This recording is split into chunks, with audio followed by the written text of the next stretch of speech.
Shalom and welcome to Temple Talk. This is Yitzchak speaking to you from just east of Jerusalem. Today is the 20th day of the month of Machpelah 5782. It's October 26, 2021. This coming Shabbat we read Parshat Chayei Sara, the life of Sara, beginning with Genesis chapter 23, verse 1, concluding with Genesis chapter 25, verse 18. Two things happen. Two things transpire in this week's Parsha, Chayei Sara. The first is, of course, the death and burial of Sara, Imenu, our mother Sara, who at the age of 127 passes on, and Avraham seeks a burying place for her. And he knows exactly where he wants to bury her, at the Machpelah burial cave. We'll be talking about that a little bit later on. The second thing that transpires, the second main thing that transpires in this week's Parsha is, of course, the mission to find a bride for Yitzchak, who is now an orphan.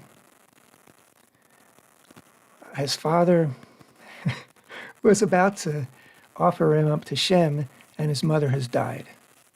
So this is where Yitzchak's coming from. But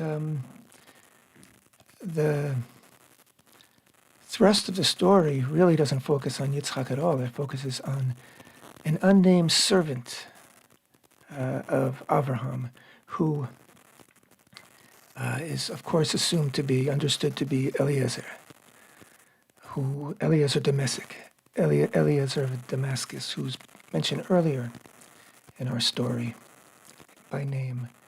And he is understood to be Abraham's most faithful servant all the way. In fact, when Abraham thought he couldn't have children, he suggested to HaShem that Eliezer get his inheritance, that he be the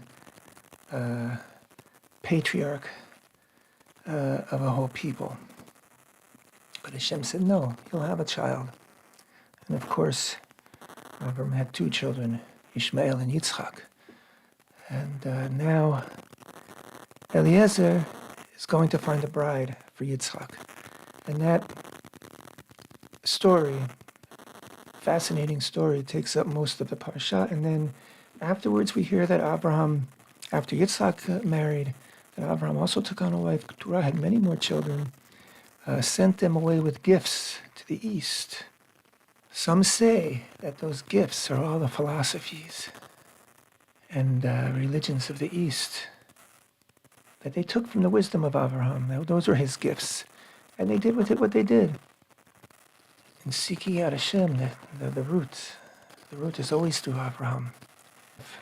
Interestingly enough, following last week's action-packed episode, in fact, so many meetings, confrontations between Avraham and HaShem. By confrontation, I mean simply something that each had to think about. Pardon my saying so. And Avraham just passed what is unquestionably the greatest test that he would ever be tasked with in anybody.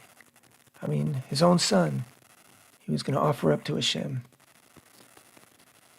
So now this week's Parsha, this is the final episodes of Avraham's life. And there's no communication with HaShem. And these two tasks that Avraham needs to accomplish before his own death, he's on his own. I mean, of course HaShem is with him, but it's Avraham with the world, with other people.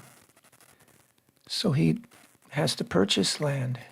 He has to purchase the cave site from one of the locals, Ephron.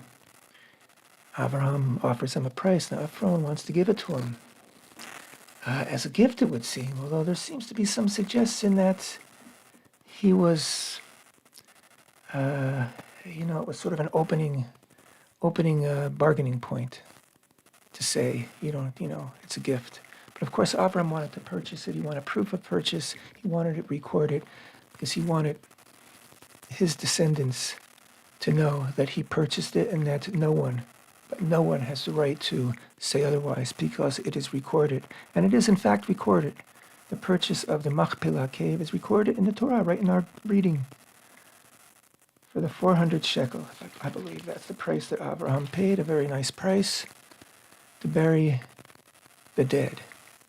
And of course, Sara would be the first of the matriarchs and patriarchs to be buried in the Machpelah, followed of course by Avraham, by Yitzchak, and by Rivka, and by Yaakov, and by Leah. Of course, Rachel is not buried there. Rachel is buried in Kever Rachel, the tomb of Rachel, which is on the way between Jerusalem and Bethlehem, Beit Lechem.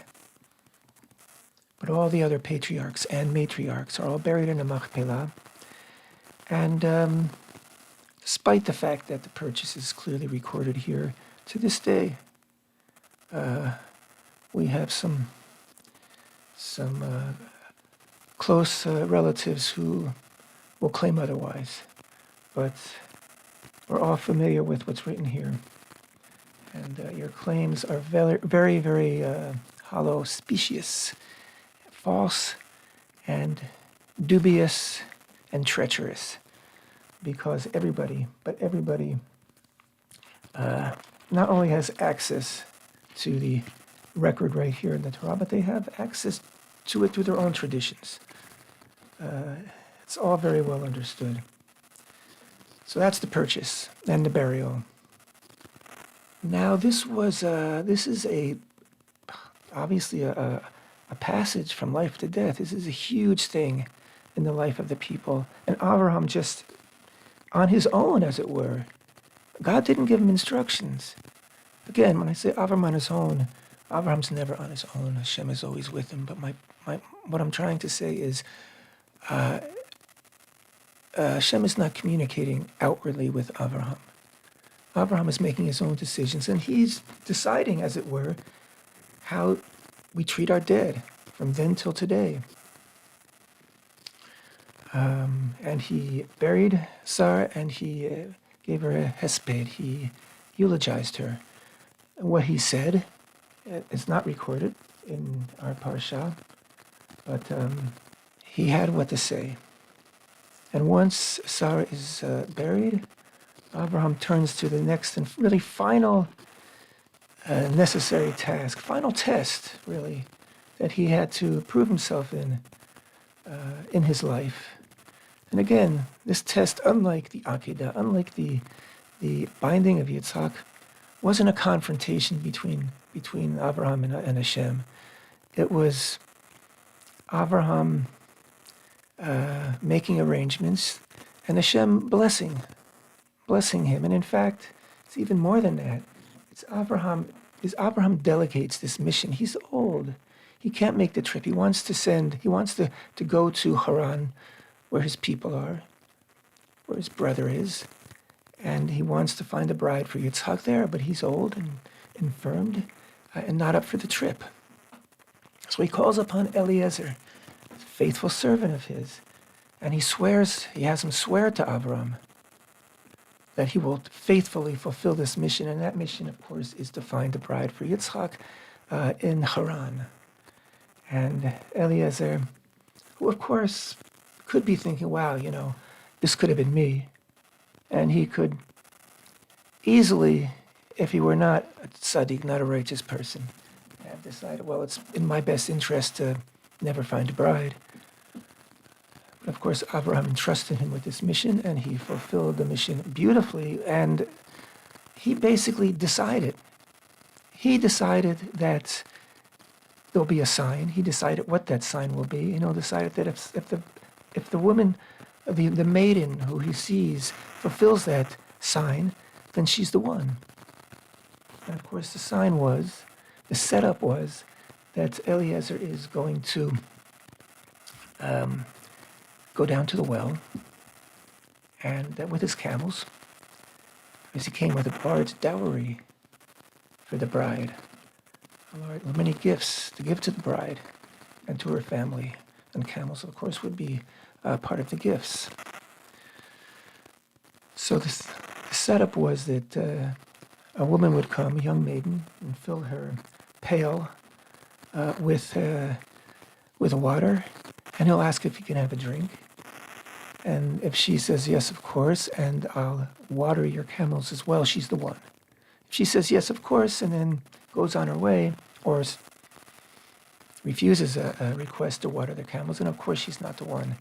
And as we know, it seemed, the first woman that was recorded, I guess the Torah didn't find any point in telling us about how many women might have failed the test, but the first young maiden who passed the test, of course, is Rivka, who, to Eliezer's delight, tells him that he comes from Avraham's family.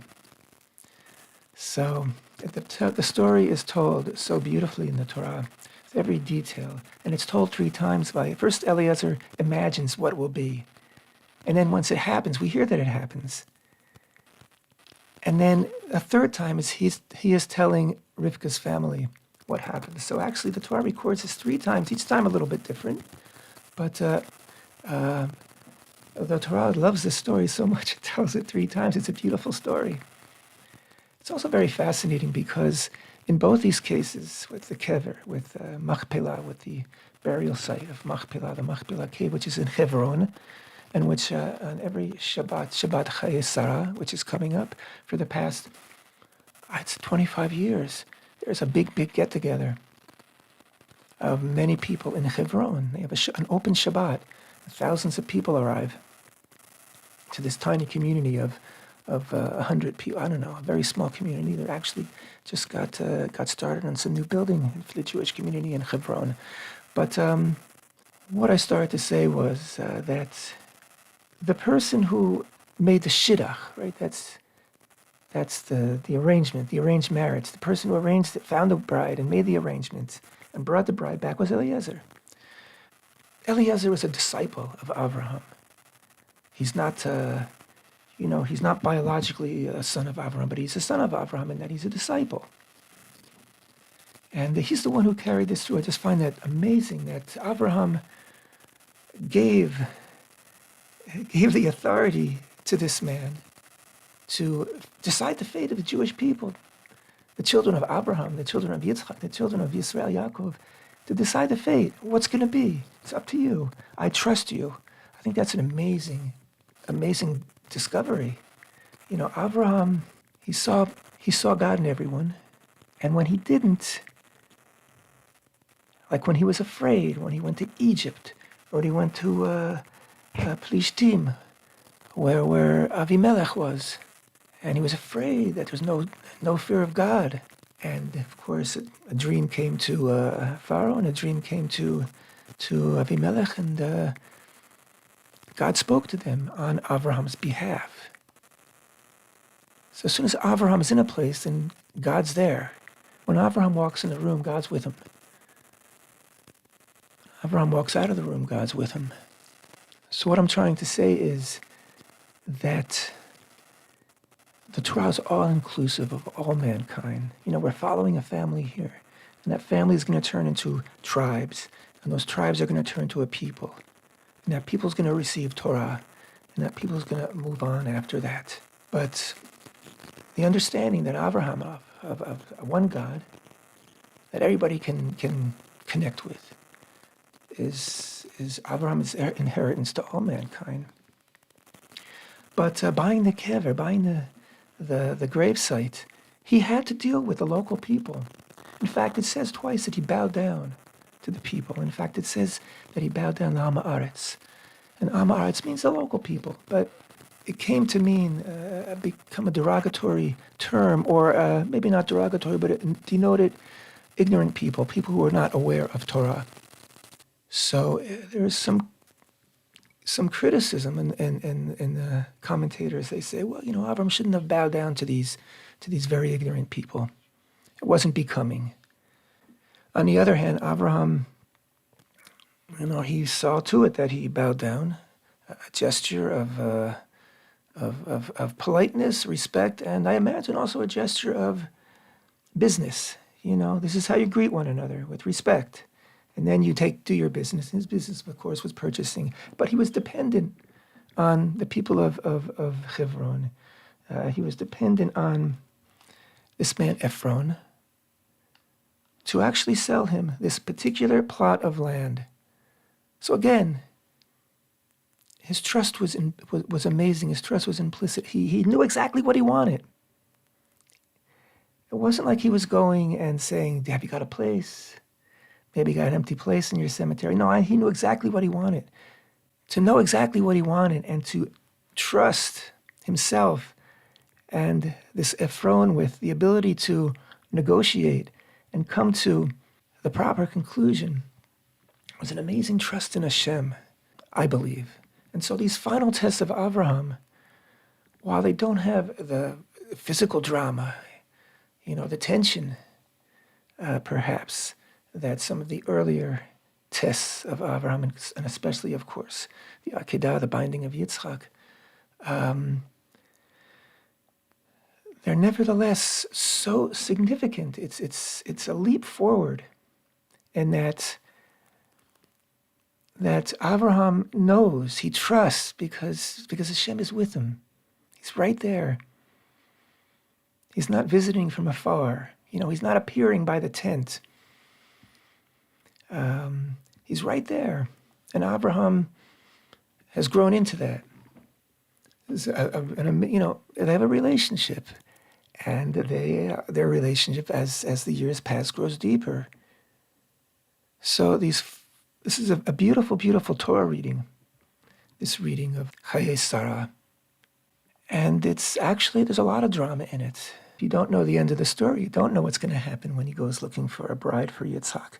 He's just a wonderful person, this Eliezer. He blesses in the name of Hashem. He bows down. He has a relationship with Hashem, as tight as Avraham. Hashem, this is how it's going to be. There's going to be a sign.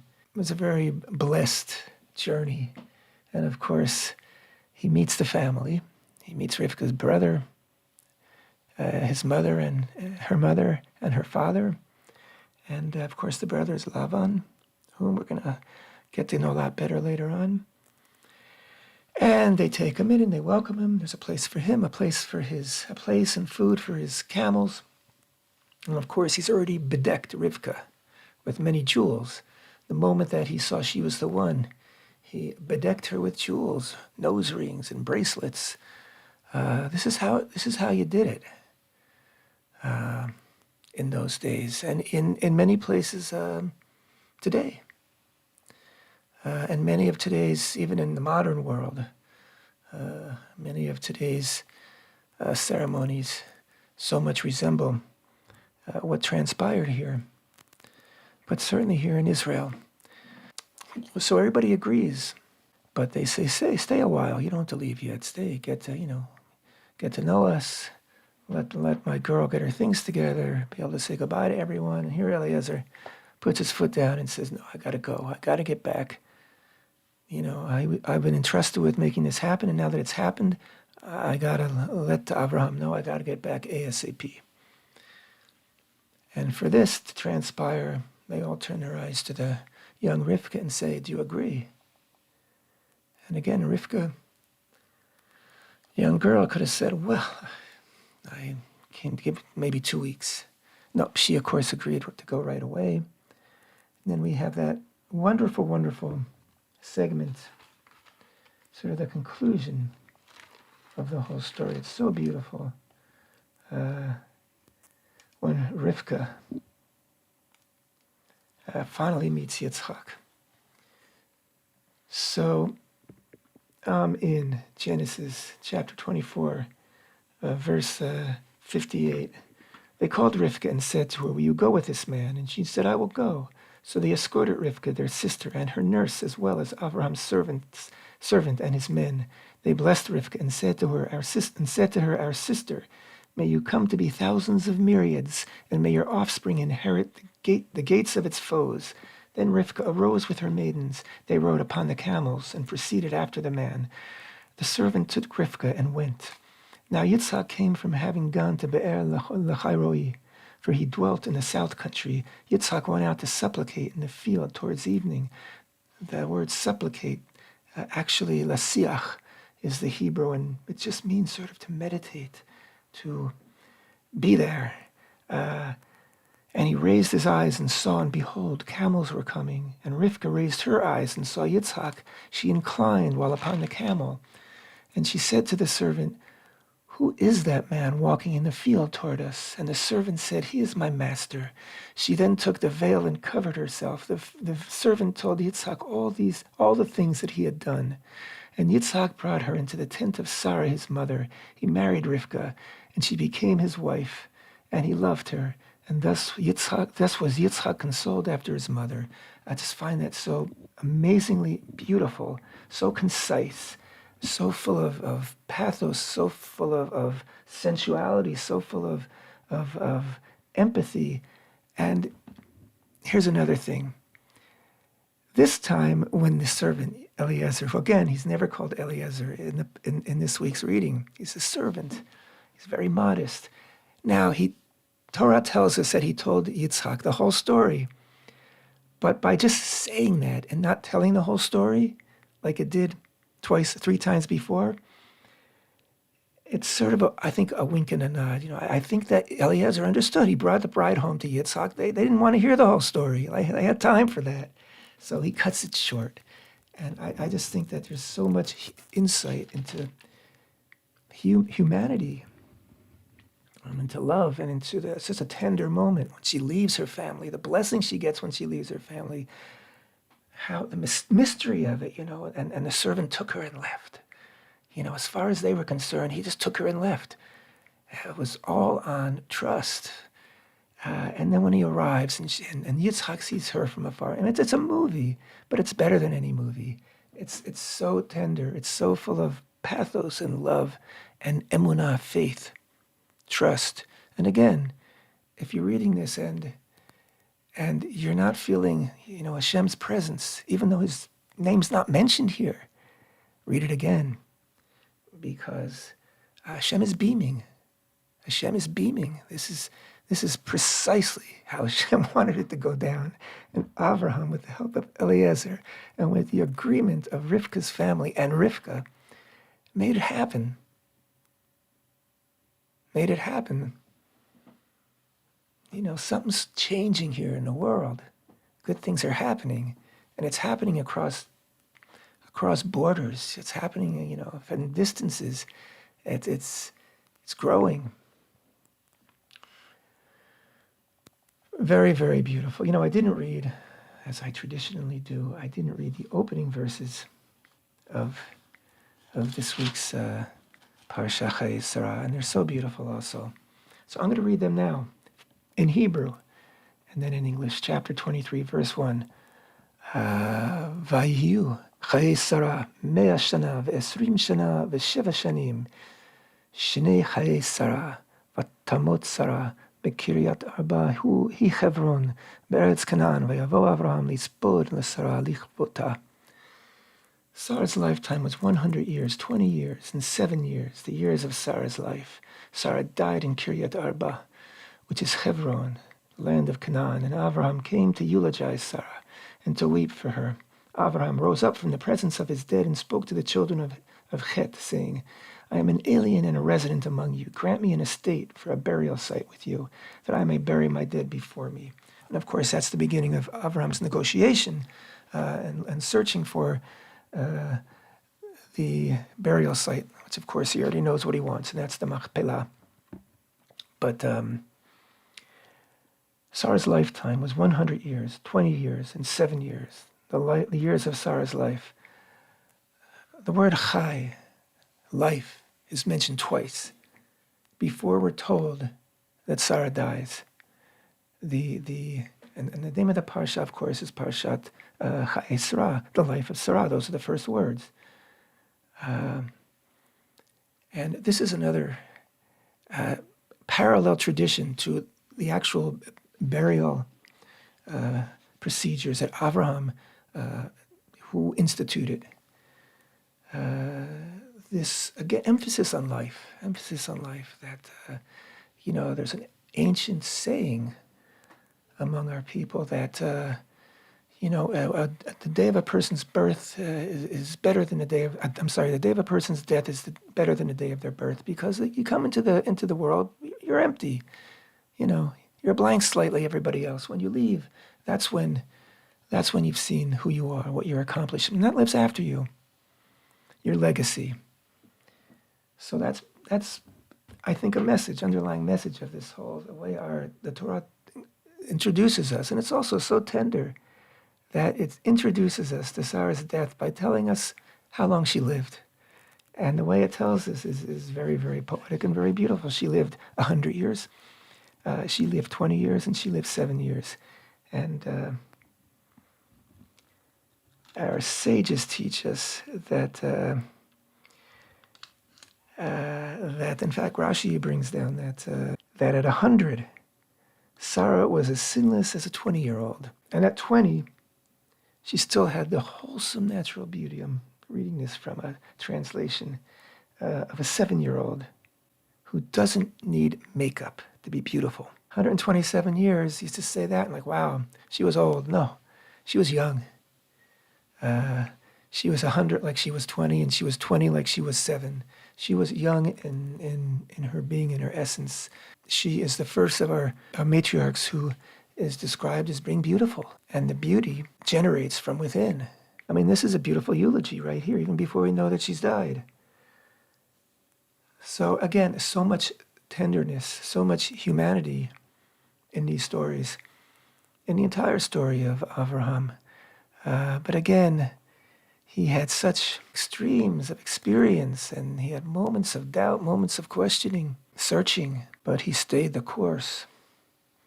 And there's a bond here. There's a brit, a covenant between Avraham and HaShem. And that's going to carry on through Yitzchak, all throughout the generations.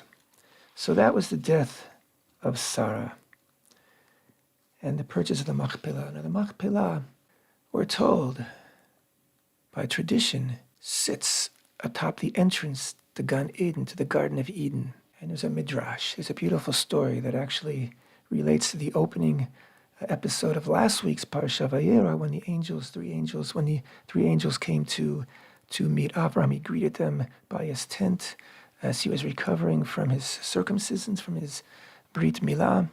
And Avraham runs up and wants to get them food, and he chases after a cow. He brings back the cow slaughter and to prepare food for the 3 guests, the 3 wayfarers. He didn't know they were angels. And Midrash tells us when he chased that cow, that young cow, that heifer, that he chased it and it ran into a cave, and he followed it into the cave. And at a certain point, he came into a chamber. And in that chamber, he saw 2 bodies laid out. And above each body, at the head of each body, was a candle illuminating the chamber. And he saw that they were the bodies of Adam and Eve, and that this was the Garden of Eden. And that the Machpelah cave, which is a cave with different chambers in it, Machpelah means double, it's a double cave, actually is the entrance to the Garden of Eden.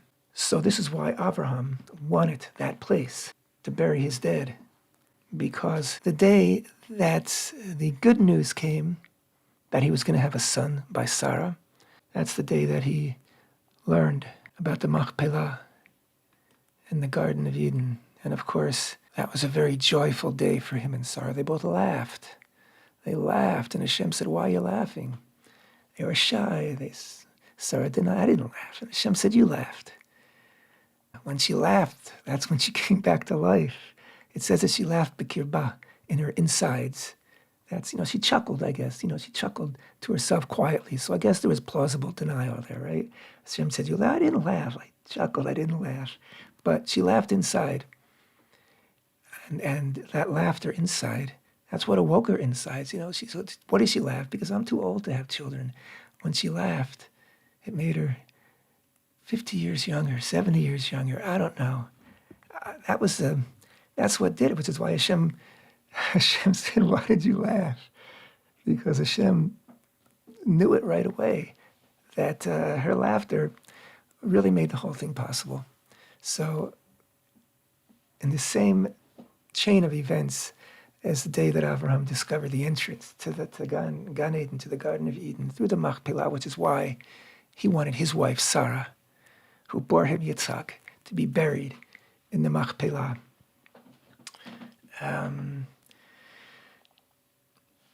It all comes down to Avraham, HaShem, together on these things. So after Yitzchak is comforted and has a new wife, and that is Rivka, who we're going to learn all about. Amazing, amazing, amazing woman. And you can see that already. Young girl. And again, at one point, this whole deal was going to come down to whether she was ready to leave that morning with the man, with the servant, to go back to marry, to go to a place she's never been, to marry a man she's never met. It's all up to her. All eyes are on her. And she says, I'll go.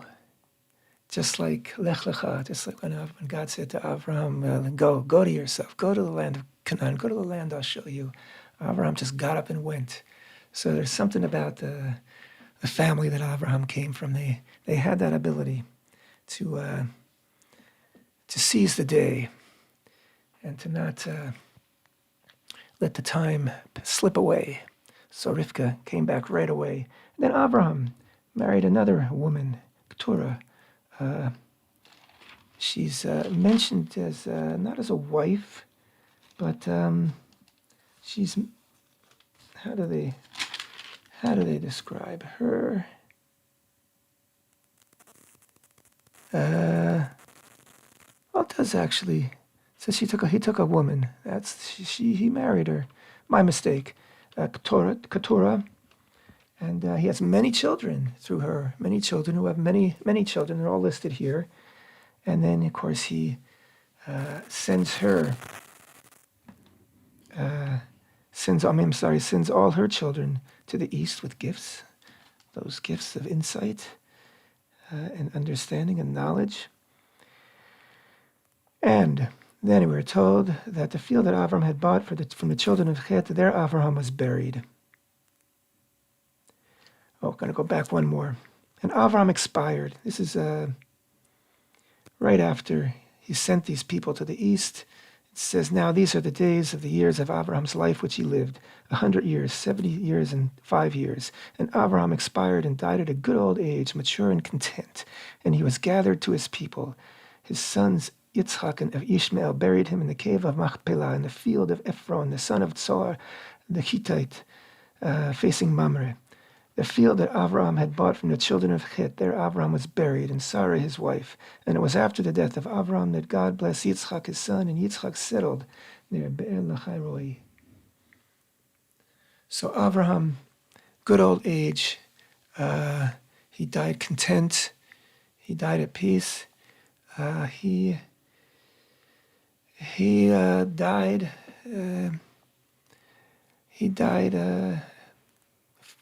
having totally fulfilled his side of the relationship and having everything fulfilled on his side as well. That he left. I'm sure it was a easy transition because there were no.